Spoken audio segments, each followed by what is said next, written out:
Hello mga Megs! Naanasad si Amega, no? So, karon mga Megs, lisod kay i-budget ang ato ang kwarta, no?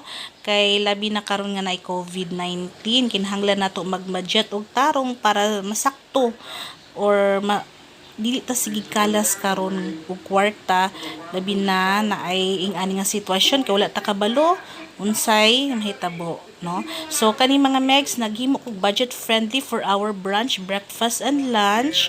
Kana siya gitorta na akong kuan ng talong giihaw, and then after ana akong nang gikuhaan og panit, and then ana ko'y naka-ready daan na bowl na siya duha ka 2 pieces of eggs, and then salt, and pwede sa lagyan ng pepper, and then asin, betchin gamay.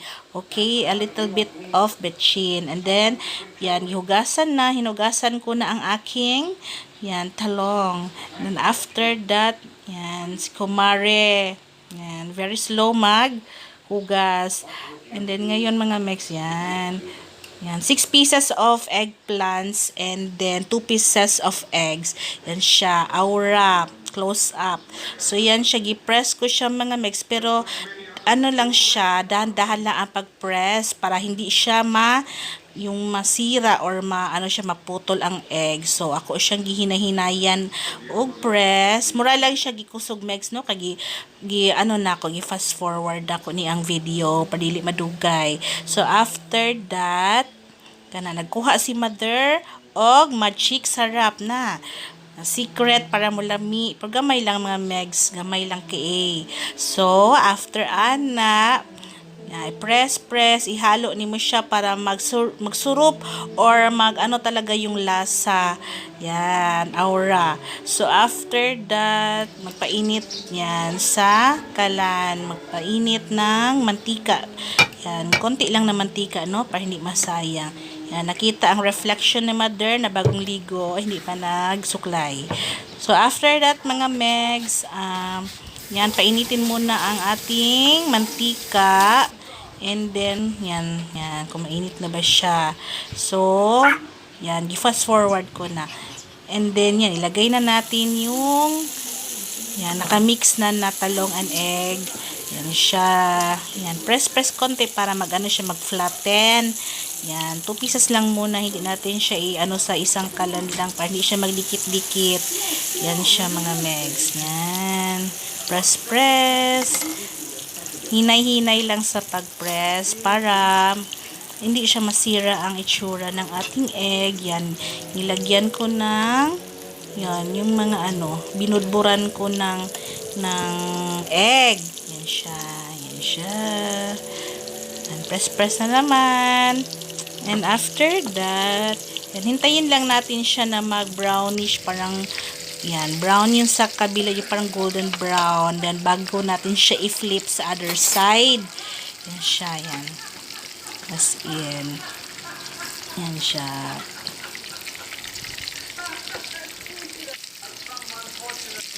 Yan siya.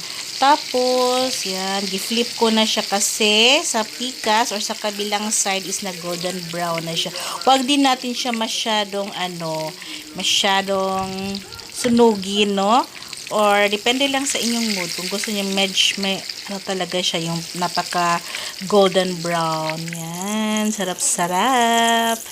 And after that, yan mga Megs, wala tayong magawa ang Megs ngayong COVID-19, sa bahay lang kasi 'di ba mas safe sa bahay, 'di ba? Yan, so i-flip ko na sa other side, and then meron na siyang golden brown na color. Yan. So, hintayin until parang maluto na siya sa kabilang side. So, okay na. Yan. Aura. So, ilagay ko na siya sa lalagyan. Yan siya mga Megs. Oo. Yan. Tapos, another set. Ganyan na mga Megs. Madali lang masyadong magluto ng tortang talong. So, yan siya. Yan, dalawa para hindi siya magdikit-dikit kasi minsan pag ginawa kong isa-isang pan lang tapos sinabay ko silang lahat dikit-dikit, wala siyang, hindi maganda ang kanyang itsura. So maganda yung dalawa kasi madali lang din naman siyang maluto. Yan siya. Yan, so flip other side. Yan, pinorward ko na mga megs, no, para hindi matagalan. So yan siya mga megs. Yun. Wait, wait. Wait, wait, wait. Yan siya mga megs. Oh. Yan. Hindi naman siya mainit yung paghawakan mo ang kanyang yan. Yung parang yan siya. Yung ulo niya, yung head ng egg. So, nagtagalog na ako mga megs. Hindi ko na alam. Basta, bisayang dako. Yan. So, nilagay ko na siya sa isang lalagyan. And then, yung last set, yung dalawa. So, 6 yan lahat mga megs, no? Kasi kulang sa 4 lang kami sa bahay, pero kulang lang yung 4. Kasi, favorite ko, pinaka-favorite ko ang tortang talong. Basta lahat ng ng menu ng talong. Yan, favorite ko kasi na vegetable ang eggplant.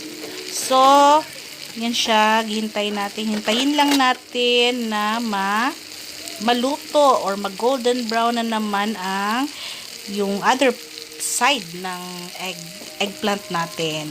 Yan siya. Sa labas pala ako nagluto mga megs kasi yung sa loob, hindi kami nagluluto doon.